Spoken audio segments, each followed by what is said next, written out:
Hey, this is John Fernay, the co-host of the Maryland Crabs, and I am here today with a Maryland Crabcake for your listening pleasure. What's a crabcake? It's not quite a full episode, it's just a little snippet. Stay tuned and check it out. And make sure you check us out on themarylandcrabs.com. You can follow us on Twitter at MD Crabs Podcast or find us on Facebook at the Maryland Crabs Podcast. And don't forget, subscribe, rate us, iTunes. Go there now.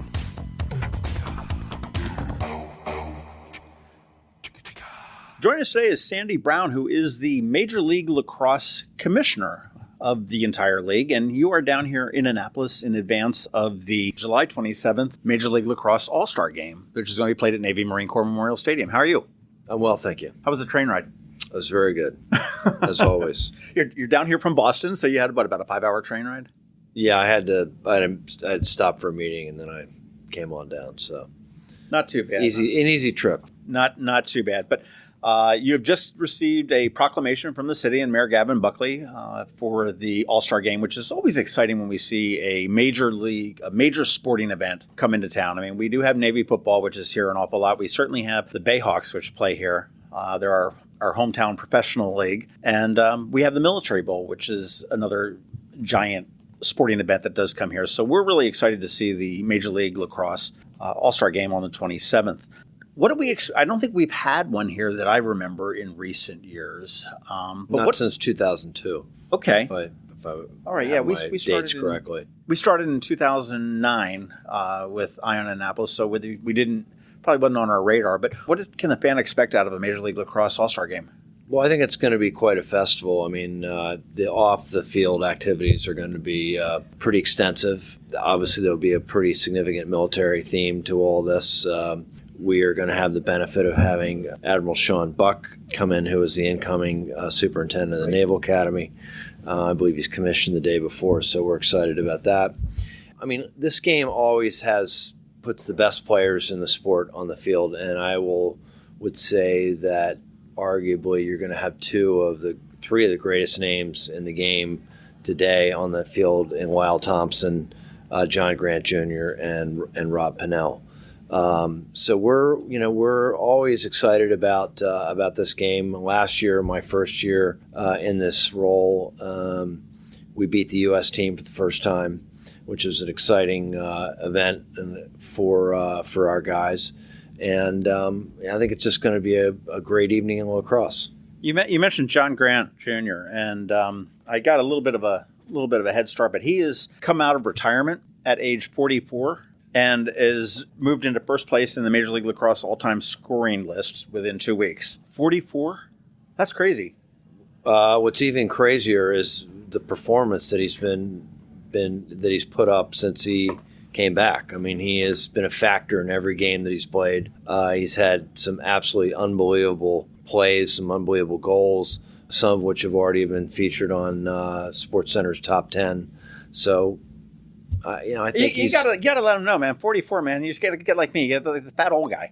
Okay, that's where that comes in. But that's amazing. Yeah. At 44, playing on a professional level in a sport that's not. I could see that in tennis. I can see that certainly in golf. Well, Tom Brady is over 40 and he's won 6 Super Bowls, so he's still doing but he's got that whole protective thing going on around him.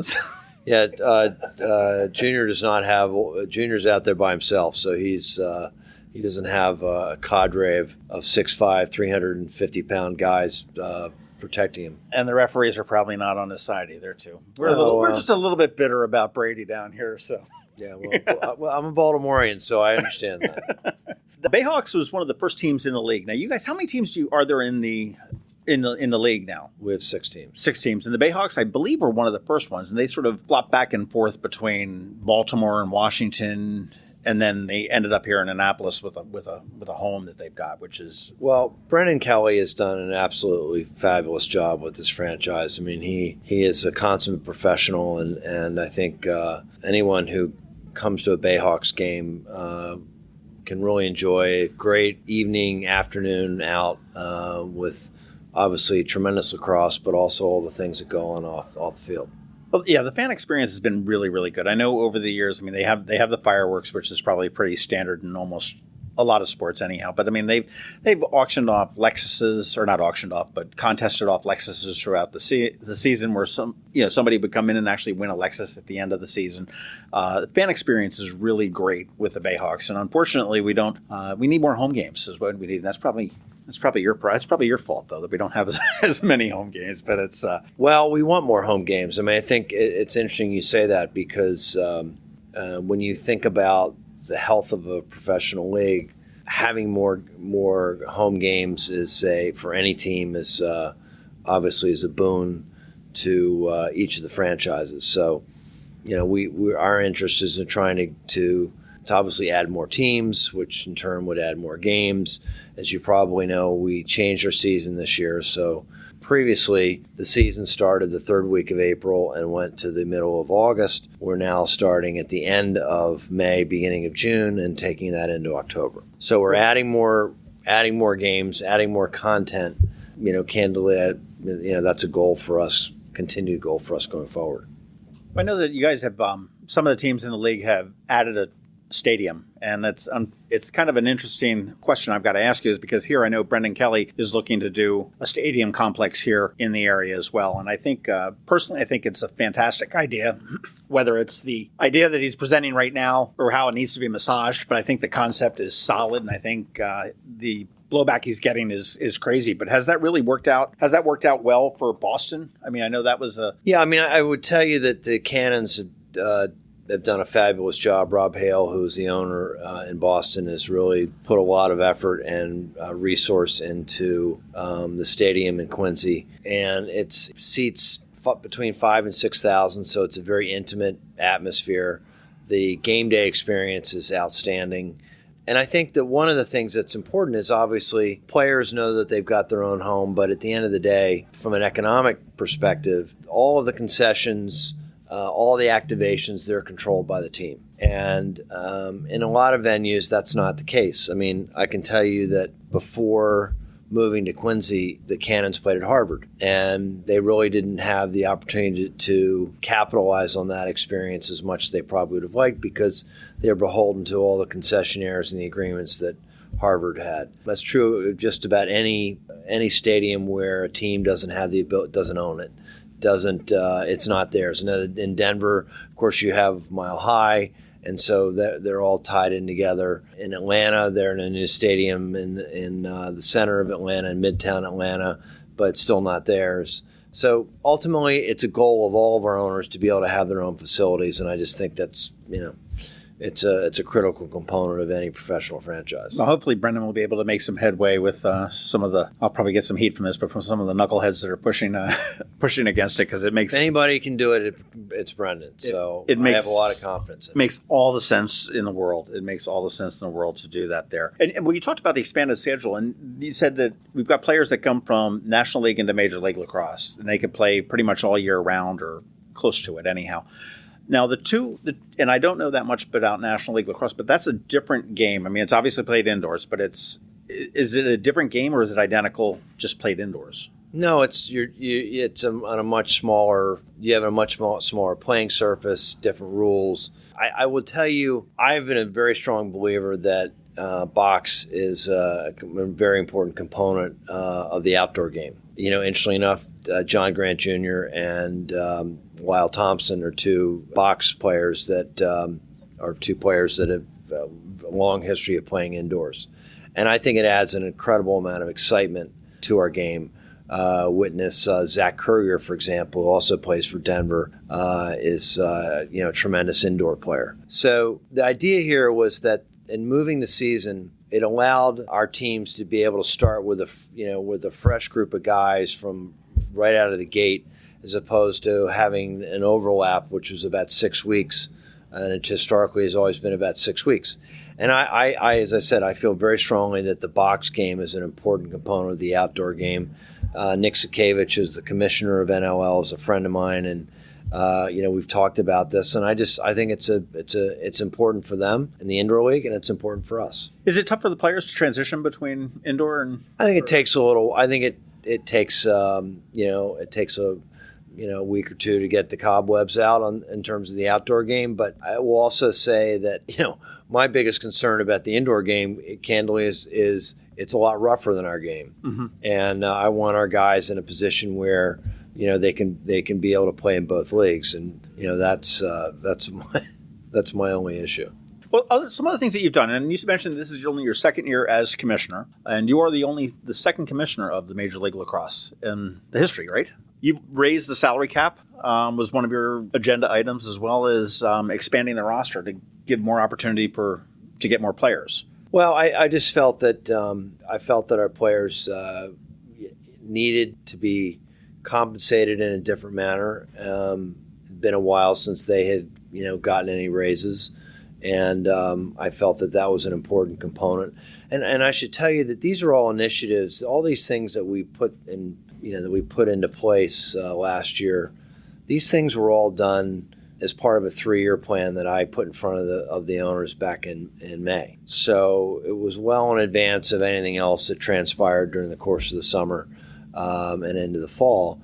And because I felt that these are things that really needed to happen and that would allow us to be able to take our league to a different level, and I think that these changes have been very well received. Well received. Owners happy with it? I would say that they are. I mean, obviously, it costs a little bit more to run these teams, but at the end of the day, these players are professional athletes, and they put on a great show. They do a lot of great things for our fan bases. And the other thing I will tell you is that, aside from having the best fans in the world in terms of MLL, I love our players. I mean, these guys are always available.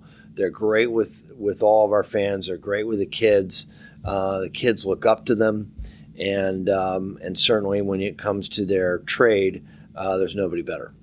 Yeah, well, it's true. And you look at any of the great sports teams around the world, and they're usually not owned by owners that are cheap, that aren't willing to, to spend. I mean, you've got to, you spend for it. And I will say that I know in my experience with the Bayhawks, I mean, the kids just absolutely go gaga over the players, and they are a really good. It's a family sport. It's a family event there.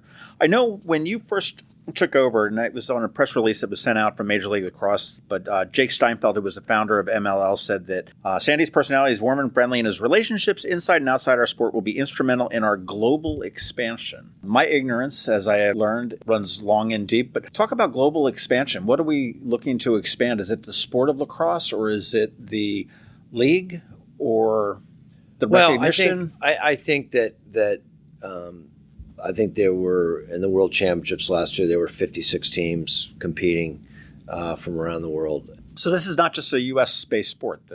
No, it's not, and it's grown dramatically. I mean, ironically, I happened to be an exchange student in Tasmania, of all places, and when I was at Gilman, between my junior and senior year at Gilman, and I taught lacrosse at high schools up and down the northwest coast of Tasmania, and then I played in a club league in Adelaide for Glenelg. And so I had a taste of this very early on, and Carrie Gamper, who's our head of marketing, also actually played in the UK after she got out of Denver. And so there's a recognition that this is a global sport, and it's growing. It's growing double digits here in this country. And we obviously want to be able to see it grow in other places. And ironically, part of our deal with ESPN allows ESPN to be able to broadcast our games outside the U.S. as part of the ESPN player. Oh, very cool. And so we're excited about that opportunity, and obviously would like to do more with that as we go forward. Is there any expansion efforts on Major League Lacrosse? Are you looking for any more expansion teams? I know that you've brought a couple in over the years. Well, it's a very high element of my agenda is to add more teams. Exactly what we were discussing earlier, being able to have more games, more content for our fans, more content for our sponsors in which to activate. So, yes, I mean, I think that, and again, the statistics bear it out.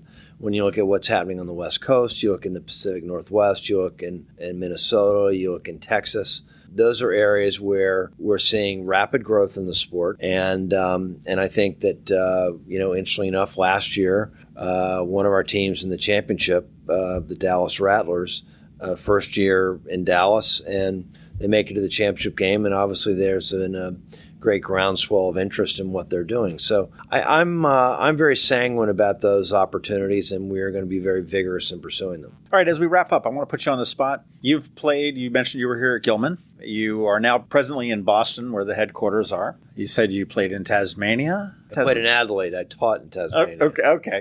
Okay, so you've seen lacrosse all over the world. Where is the heart of lacrosse? Where specifically, what market is it? Is it now, if my father would say it's upstate New York, without a doubt. I mean, I would tell you that the heartbeat of the sport clearly lies in the traditional areas of Long Island, upstate, and here in the Baltimore, Washington area. That hasn't changed. I don't think that will change. And I think if you look at the NCAA's, those venues vacillate up and down the East Coast of the United States. We have an opportunity to be able to take this sport further west. A number of years ago, Bill Tierney left Princeton and went to Denver, and that was really the catalyst to move the sport west. Now you have Brian Holman, who's an Annapolis native, who is running the Utah team. You have a number of women's teams that are in the Pac-12. We'd like to see more men's teams in the Pac-12. But all this it's a process, and I think it's we've seen fairly rapid growth over a number of years, and we have to continue to take that to the next level. And I think a lot of that is obviously creating more content, providing more opportunities for people to see the best lacrosse there is. A lot of it from a social perspective, and the social media does an awful lot to create interest. And then the third element of it is television, and we're doing an awful lot. We have 3 television partners in ESPN, Stadium, and LSN. The other guys are obviously working with NBC. But all of this, as I like to say, a rising tide lifts all boats. And at the end of the day, we're all about trying to preach the gospel of the sport, and certainly the gospel of this league, and that's what we're here to do. I will not take up any more of your time. I know you've got a bunch of things to do to get ready for this All-Star Game, which is on Saturday the 27th, just 2 weeks away, the Navy Marine Corps Memorial Stadium. And it's a great stadium to play in. It's got a lot of history to it as well. I know Annapolis is thrilled to welcome you and Major League Lacrosse and the All-Star Game to town. And I'm looking forward to seeing what it's all about. And I know we're going to have somebody up there covering it on the field and up in the press box as well. So I thank you for your time today, and let's go. Thank you. This has been the Maryland Crabs podcast with Tim Hamilton and John Fernay.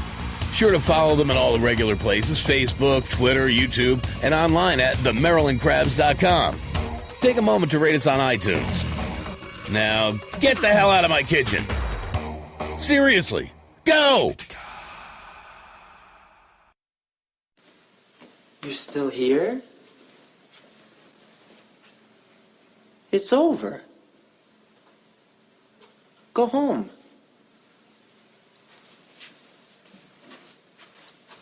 Go.